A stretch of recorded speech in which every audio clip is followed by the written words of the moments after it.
Hello दोस्तों, स्वागत है आपके अपने यूट्यूब चैनल अंकित कोचिंग सेंटर में। आज की इस वीडियो में देखिए क्लास 12 का इकोनॉमिक्स का हम लोग क्वेश्चन देखने वाले हैं, जो आप लोग का 4 और 6 फरवरी में जिसका इसका एग्जाम है उसका देखिए यहीं से आप लोग का क्वेश्चन आएगा। ठीक है, एकदम इंपॉर्टेंट क्वेश्चन आप लोगों को बता रहे हैं। देखिए पहला क्वेश्चन आप लोग को क्या बोल रहा है, मांग के नियम की व्याख्या कर रहे हैं। ठीक है, तो मांग का नियम सीधा सा है कि यदि किसी का कीमत बढ़ेगा तो मांग घटेगा, और यदि जो है मांग बढ़ेगा तो कीमत जो है घट जाएगा। ठीक है, तो ये मांग का नियम होता है, इसको लिख करके आ जाइएगा, एग्जाम में आप लोग को नंबर मिल जाएगा। सीधा सा बात है, डायरेक्ट जो है पॉइंट याद रखिए और एग्जाम में नंबर लिख करके आइए। लास्ट समय में सिर्फ जो है पॉइंट वही याद रखा जाता है, समझाया जाता है। कुल उत्पादन और औसत उत्पादन क्या है। ठीक है, तो कुल उत्पादन क्या होता है, कोई भी फैक्ट्री है, ठीक है, उसमें जो इतना भी सामान को आप बेच करके जो आपका पूरा फायदा हो रहा है वो आप लोग का क्या है, कुल उत्पादन है। ठीक है, यदि देख लीजिए यहाँ पे बता रहा है किसी एक निश्चित समय अवधि में उत्पादन के साधनों के प्रयोग उत्पादित की गई वस्तुओं और सेवाओं की कुल मात्रा को हम लोग जो है कुल उत्पादन बोलते हैं। और औसत उत्पादन क्या है, परिवर्तनशील साधन में प्रति इकाई उत्पादन और को जो है औसत उत्पादन भी कहा जाता है। औसत उत्पादन का देखिए फार्मूला है A = जो है टोटल प्रोडक्शन बाय एल, मतलब क्वांटिटी है। ठीक है, देखिए यहाँ पे बोल रहा है अल्पकालीन औसत लागत यू आकार का क्यों होता है। ठीक है, तो यहाँ पे ग्राफ इस तरह यू आकार का क्यों होता है इस तरह आपको बताना है। ठीक है, तो यहाँ पे देखिए अल्पकालीन परिवर्तन का अनुपात का नियम लागू होता है। यहाँ पे बताया आरंभ में जो है प्रतिफल के कारण लागत घटता है। शुरू में क्या होता है कि जो ग्राफ है वो घटता है, नीचे आ गया, फिर उसके बाद स्थिर हो जाता है, स्थिर हो गया, फिर उसके बाद जो है फिर उसके बाद प्रतिफल की दशा में लागत स्थिर रहता है, तथा क्रम में घटता प्रतिफल मिलने पर जो है लागत जो है बढ़ती है। लागत बढ़ेगा तो यहाँ पे ग्राफ ऊपर बनेगा, इसीलिए ये जो है यू आकार का बन जाता है। ठीक है, यहीं पे आंसर आप लोग का लिखा हुआ है। सीमांत उत्पादन क्या होता है कि परिवर्तनशील साधन में इकाई में जो एक एक करके बढ़ेगा या एक एक करके घटेगा। ठीक है, यह एक एक करके बढ़ेगा या एक एक करके घटेगा, इसी को हम लोग कुल उत्पादन में जो अंतर आता है उसी को हम लोग जो है सीमांत उत्पादन बोलते हैं। ठीक है, याद रखिएगा। पूर्ण प्रतिस्पर्धा में सभी फर्म द्वारा जो है समरूप वस्तु का जो है उत्पादन होता है। ठीक है, तो पूर्ण प्रतिस्पर्धा मतलब क्या हुआ, पूरा जो है कंपटीशन है। ठीक है, तो पूर्ण प्रतिस्पर्धा में सभी जो है फार्म द्वारा समरूप वस्तु कम उत्पादन होता है। ठीक है, क्योंकि जो है पूर्ण प्रतियोगिता बाजार की वह स्थिति होती है जहां जिसमें एक जो है समान वस्तु की बहुत अधिक जो है क्रेता तथा विक्रेता होता है। ठीक है, इसके अंतर्गत सभी फार्म एक ही तरह के जो है समरूप वस्तु का उत्पादन करता है। मतलब एक फार्म जो एक ही तरह का वस्तु का जो है क्या करते रहता है, उत्पादन करता रहता है। क्रेता तथा विक्रेता बाजार कीमत को प्रभावित कर पाते हैं। यही कारण है कि जो है पूर्ण प्रतियोगिता जो आप लोग का है, बाजार जो है बाजार में वस्तु की एक कीमत प्रचलित रहती है, जिसके कारण जो है समरूप वस्तु का उत्पादन जो है यहाँ पे करना पड़ता है। ठीक है, मतलब जो पूर्ण प्रतिस्पर्धा मतलब जो है आप जानते हैं कि बाजार में बहुत ज़्यादा कंपटीशन होता है, तो यहाँ पे पर कंपटीशन के लिए यहाँ पे ये आंसर आप लोग का बताया गया है। ठीक है, अगला क्वेश्चन देखिए 36 नंबर क्या बोल रहा है, किसी कारक का जो है सीमांत उत्पादन मूल्य क्या है। ठीक है, तो किसी कारक का जो है सीमांत उत्पादन मूल्य, देखिए सीमांत उत्पादन मूल्य किसी परिवर्तनशील साधन की जो है एक अतिरिक्त इकाई या एक कम इकाई का जो है प्रयोग करने में जो है कुल उत्पादन में जो भी अंतर होता है उसको हम लोग क्या कहते हैं, उस इकाई को हम लोग जो है सीमांत उत्पादन मूल्य कहते हैं। ठीक है, देखिए सकल घरेलू उत्पाद जीडीपी क्या होता है। ठीक है, एक साल में जो भी हम लोग का जो है एक साल में जो भी अंतिम वस्तु से जो भी हम लोग का जो है उत्पादन होता है और जिससे हम लोग का जो भी कमाई होता है, ठीक है, उनकी बाजार की कीमत को जोड़ करके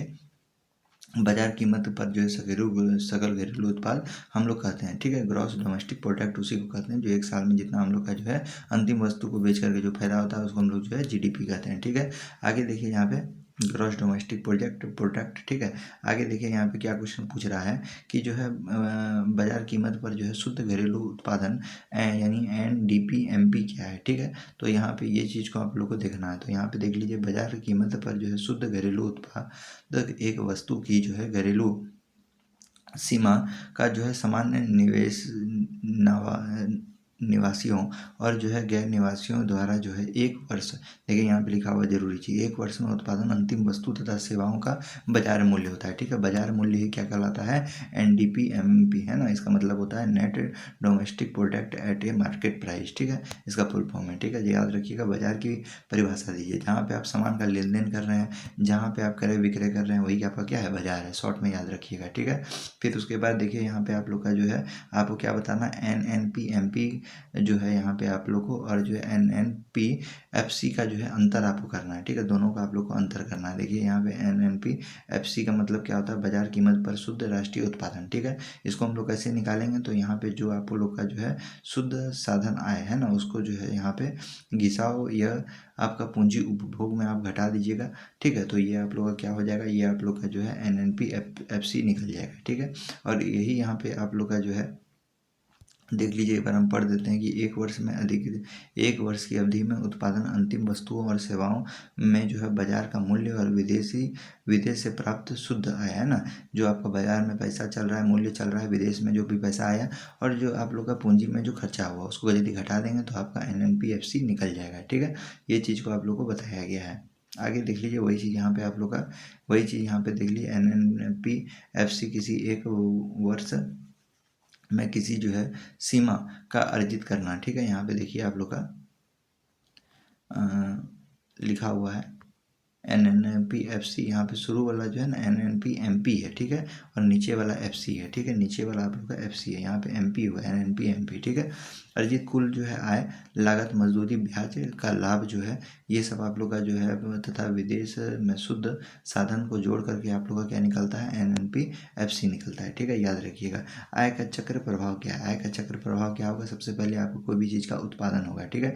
उत्पादन होगा तो उसको उसमें आप लोग का क्या होगा, कोई भी चीज़ का उत्पादन होगा तो आदमी क्या करेगा, उसमें जो है उत्पादन करने के लिए अपना जो है ज़मीन देगा, अपना मूल्य देगा, अपना समय देगा, है क्या नहीं, अपना मजदूरी देगा। तो उससे जो मजदूरी करने के बाद उसको क्या होगा, फायदा होगा, ठीक है। सबसे पहले प्रोडक्शन होगा, प्रोडक्शन से फिर उसके बाद वो जो है काम करेगा, वर्क करेगा, और फिर उसके बाद जो है वो फिर उसके बाद वर्क करके उसको पैसा मिलेगा, है ना, इनकम होगा, और इनकम करके वो जो खर्चा करेगा, मतलब एक्सपेंडिचर करेगा, ठीक है। सबसे पहले जो है किसी भी चीज़ का उत्पादन होता है, फिर उससे कमाई होता है, और कमाई के बाद जो है उसका क्या करता है, खर्चा करता है, फिर से वही खर्चा जो है वो चीज़ में बनने में यूज हो जाता है।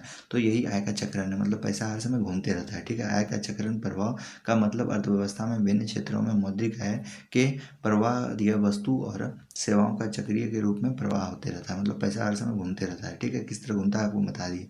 देखिए यहाँ पे जो है व्यक्तिगत प्रतियोज्य आय क्या होता है, तो व्यक्तिगत प्रतियोज्य आय वह आय है जो व्यक्तियों को जो है सभी स्रोत से प्राप्त होता है, तथा सरकार द्वारा जो है आरोपित करों के भुगतान के बाद जो है व्यक्ति के पास जो है बचता है। तो व्यक्ति के पास जो बचता है वही आप लोग का क्या कहलाता है, यहाँ पे पर्सन डिसेबल इनकम, है ना, जो पर्सनल जो आपका आय है, ठीक है। सबसे पहले आप क्या कीजिए, जो आपके पास पैसा है उसको सरकार को टैक्स दे दीजिए, सरकार को टैक्स देने के बाद जो आप लोग के पास बचता है वो क्या है, व्यक्ति प्रतियोज्य आय है, ठीक है। याद रखिए, राष्ट्रीय प्रतियोज्य आय क्या है, यानी नेशनल डिस्पोजल इनकम क्या है, तो देखिए राष्ट्रीय प्रतियोज्य आय वह आय है जो किसी देश के निवासियों के सभी स्रोतों से अर्जित, जो आपका जो है अर्जित आय एवं विदेश से प्राप्त होने वाली जो है हस्तांतरण, भुगतान का उपयोग या बचत के लिए एक वर्ष में जो प्राप्त होता है वही आप लोग का राष्ट्रीय आय है, ठीक है। आगे देखिए दोहरा गणना क्या होता है, तो दोहरा गणना आपको समझ में, क्वेश्चन से ही आपको समझ में आ रहा होगा कि गिनने में आपका 2 बार गिन लेंगे कोई भी चीज़ को तो वो दोहरा गणना कहलाएगा, है ना। तो राष्ट्रीय आय में जो है किसी वस्तु का सेवा को जो है एक से अधिक बार गिन लेना, एक से अधिक बार शामिल करना, वो क्या कहलाएगा, दोहरा गणना कहलाएगा, ठीक है। सकल राष्ट्रीय उत्पाद, हम लोग जो है उधर ऊपर में GDP पढ़े थे, ठीक है। यहाँ पे जो हम लोग को पढ़ना है वो GNP पढ़ना है, मतलब जो है सकल राष्ट्रीय उत्पादों के बारे में पढ़ना है, ठीक है। सकल राष्ट्रीय उत्पाद एक देश की जो है घरेलू सीमा में सामान्य निवासियों द्वारा एक जो है वर्ष में आपका जो है उत्पादित अंतिम वस्तुओं तथा जो है सेवाओं के बाजार मूल्य एवं विदेशियों से प्राप्त शुद्ध साधन आय है, ठीक है। तो ये चीज़ आप लोग का क्या कहलाता है, GNP कहलाता है, ठीक है। GNP आप लोग याद रखिएगा। आय चक्र प्रवाह के 2 मॉडल क्या हैं, ठीक है। आय चक्र प्रवाह के 2 मॉडल आप लोग का क्या है, तो 2 मॉडल आप लोग का क्या होता है, याद रखिएगा। एक आपका आदमी है जो क्या करता है, घरेलू इनकम है ना, और एक आदमी फार्म पे काम करेगा। जो आपका घरेलू आदमी है वो क्या करेगा, फार्म में काम करेगा, फार्म में काम करने से उसको फिर से क्या आएगा, पैसा आएगा, ठीक है। याद रखिएगा। तो यही आपका चक्रीय है ना। तो आय के चक्रीय प्रभाव के 2 मॉडल अर्थव्यवस्था के केवल 2 घरेलू क्षेत्र है ना, यहाँ पे देखिए आप लोग का घरेलू क्षेत्र जिसको हम लोग जो है परिवार, तथा जो है आर्थिक क्षेत्र जिसको हम लोग फार्म बोलते हैं। 2 चीज़ आप लोग को बताए थे, यही इसी में आप लोग का चक्रीय प्रभाव होते रहता है, ठीक है। 48 नंबर क्वेश्चन देखिए क्या बोल रहा है, आय के चक्रीय प्रभाव में जो है रिसाव एवं जो है अंतक्षेपण क्या है, ठीक है। तो देखिए यहाँ पे आप लोग का जो है क्या बोल रहा है कि रिसाव का मतलब वह आय जिसमें जो है बचा कर रख लिया जाता है, आय प्रवाह में वापस नहीं लौटाया जाता यदि उत्पादन का साधन अपनी समस्त आय को देश में उत्पादित वस्तुओं व सेवाओं पर जो है व्यय नहीं करता है, मतलब वो जो खर्चा नहीं करता है, तो वह क्या होता है, आय का रिसाव कहलाता है, ठीक है। आगे देख लीजिए वही चीज़ आप लोग का लिखा हुआ, आगे हम लोग देखते हैं वास्तविक प्रभाव क्या है, ठीक है। आपका जो वास्तविक प्रभाव क्या है, मतलब रियल फ्लो क्या है, उसको देखते हैं। तो परिवार में फार्म के साधन हो, जैसे आप लोग का श्रम हो गया, हम भूमि हो गया, पूंजी हो गया, ये सब जो है आप लोग का फार्म में जो है परिवारों की वस्तुओं का जो है सेवा जो प्रवाह होता है उसी को हम लोग वास्तविक प्रवाह बोलता है, मतलब जो रियल में काम होता है ना। कोई आदमी कैसे काम करता है, कोई आदमी कैसे काम करता है, तो कोई आदमी क्या करता है, भूमि भाड़ा पे देता है, कोई आदमी क्या करता है, शरीर से श्रम करता है, कोई आदमी क्या करता है, पैसा लगा के श्रम करता है। तो ये सब क्या है, वास्तविक प्रवाह है, ठीक है। आप देखिए आगे 50 नंबर क्वेश्चन क्या बोल रहा है कि फार्म में जो है अधिकतम लाभ के साथ, फार्म में आप लोग कैसे अधिकतम लाभ कर सकते हैं, तो MC बराबर MR रहना चाहिए, मतलब सीमांत लागत जो है किसके बराबर रहना चाहिए, सीमांत आय के बराबर रहना चाहिए, समझे ना। सीमांत लागत जो है सीमांत आय, मतलब इस तरह का ग्राफ बनना चाहिए। और दूसरा वाला बात आया है कि MC जो है MR वक्र के नीचे से काटना चाहिए, मतलब जो ग्राफ जो बन रहा है, ये ग्राफ यदि मान लीजिए क्या है, MC वक्र जो है MR को नीचे से, मान लीजिए ये MC है तो MR वक्र क्या करेगा, नीचे से काटेगा, तो ये आप लोग का बनना चाहिए, इससे जो है लाभ ज़्यादा होता है, ठीक है। आगे देख लीजिए यहाँ पे चाय के दो पूरक वस्तु है, क्या नहीं, पूरक मतलब जो साथ साथ चलेगा, चाय है तो चीनी आपको देने के लिए जरूरी होगा, ठीक है। ये चीज़ आप लोग को याद रखना है। कुल स्थिर लागत वक्र में कुल परिवर्ती लागत वक्र चित्र करें, ठीक है। तो आपका देखिए यहाँ पे आप लोग का चित्र देखिए किस प्रकार बनता है, आपको हम पहले बताए थे कि कोई भी यदि फैक्ट्री है तो इसमें जो है आप लोग का किसके समांतर रहता है, इसको देखिए पढ़िएगा तो आपको पता चलेगा। कुल स्थिर लागत वक्र, कुल स्थिर लागत वक्र जो है यानी TFC जो है आप लोग का किस प्रकार रहता है, TFC जो है आप लोग का आउटपुट के बराबर समांतर रहता है, ठीक है। और कुल परिवर्तनशील यहाँ पे देख लीजिए, ये आपका कर्व्ड शेप का जो है डायग्राम बनता है, ठीक है, कर्व्ड शेप का ये आप लोग का बनेगा।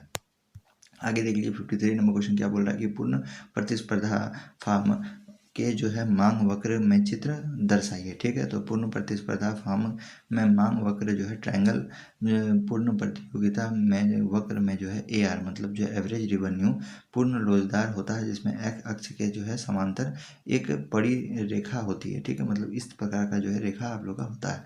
अगला क्वेश्चन देखिए क्या बोल रहा है, एक जो है पूर्ण वक्र चित्र चित्रित करें जिसमें जो है लोचदार इकाई आप लोग को बनाना है, ठीक है। तो लोचदार इकाई यहाँ पे देख लीजिए किस प्रकार होता है। लोचदार इकाई आप लोग का जो है डायरेक्ट आप एक ग्राफ बनाइएगा और सीधा जो है लोचदार इकाई ES बराबर 1 लिख दीजिएगा, ठीक है। ES बराबर 1 लिख दीजिएगा, मतलब एक ग्राफ आपको बनाना है और ग्राफ बना करके आपको जो है सीधा इस तरह करके आपको दिखा करके यहाँ पे जो है ऐसे करके सीधा ला करके इस तरह करके दिखा करके ES बराबर 1 कर दीजिएगा। ये आपका क्या कहलाता है, ये आप लोगों का कहलाता है कि पूर्ण वक्र का चित्रण, ठीक है। तो ये आपको इंपॉर्टेंट क्वेश्चन है जो आपका सीधा एग्जाम में इस तरह का क्वेश्चन आएगा, ठीक है।